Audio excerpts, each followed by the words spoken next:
2024 ఎన్నికలు ఏపీ రాజకీయాల్లో ప్రభంజనమనే చెప్పాలి. అప్పటి వరకు అధికారంలో ఉన్న పార్టీని కోలుకోలేని దెబ్బ కొట్టారు ఓటర్లు. ఎన్నో చోట్ల వైసీపీ కంచుకోటలను బద్దలు కొట్టి అనూహ్యంగా అధికారంలోకొచ్చారు చాలా మంది అభ్యర్థులు.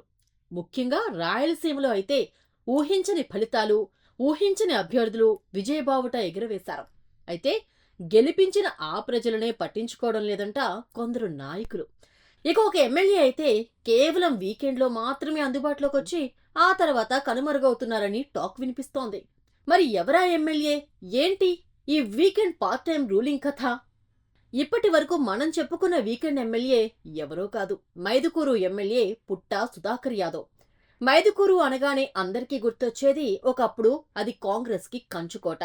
వైసీపీ పార్టీ పెట్టిన తర్వాత ప్రజలంతా వైసీపీకి జై కొట్టారు. ఇప్పటి వరకు పసుపు జెండా దాదాపు అక్కడ కనిపించనే లేదు. కానీ 2024లో అనూహ్యంగా అక్కడ పసుపు జెండా రెపరెపలాడింది. పుట్టా సుధాకర్ యాదవ్కి పట్టం కట్టారు అక్కడి ఓటర్లు. అయితే ఇప్పుడు ఇక్కడే మొదలైంది అసలు సమస్య. అధికారంలోకి వచ్చిన తర్వాత పుట్టా మైదుకూరు జనాల్ని, వారి సమస్యలను పట్టించుకోవడం లేదట. సమస్యలు పట్టించుకోవడం గురించి పక్కన పెడితే అసలు ఆయన ప్రజలకు అందుబాటులో కూడా ఉండటం లేదని అంటున్నారట అక్కడి వారు. మైదుకూరులో కంటే ఎక్కువగా హైదరాబాద్లోనే ఉంటున్నారని, కేవలం వీకెండ్స్ మాత్రమే నియోజకవర్గంలో అందుబాటులో ఉంటున్నారని అనుకుంటున్నారు కార్యకర్తలు. కంచుకోటను బద్దలు కొట్టి మరీ అధికారంలోకి వచ్చిన వ్యక్తి ఎంతో బాధ్యతాయుతంగా ఉంటూ అందరికీ అందుబాటులో ఉండాల్సింది పోయి వీకెండ్స్ రావడం ఏంటని సీరియస్ అవుతున్నారట తెలుగు తమ్ముళ్ళు.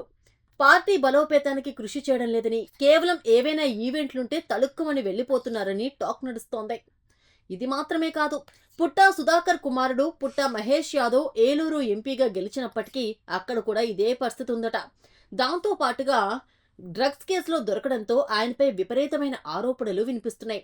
తండ్రి కొడుకులు ఇద్దరూ ఎప్పుడూ ఏదో ఒక విషయంలో వార్తల్లో నిలుస్తూనే ఉంటారని అంటున్నారు.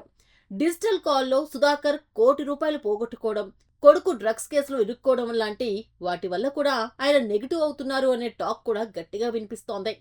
మైదుకూరులో పార్టీని బలోపేతం చేయాలంటే వీకెండ్ ఎమ్మెల్యే అనే పేరును పోగొట్టుకుని ప్రజలకు అందుబాటులో ఉండాలని రాజకీయ విశ్లేషకులు సూచిస్తున్నారు.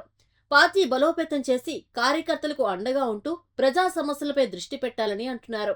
కనీసం 4 రోజులైనా మైదుకూరులో అందుబాటులో ఉండాలని, మైదుకూరులో టీడీపీని మరింత బలోపేతం చేసేందుకు కృషి చేయాలని అంటున్నారు.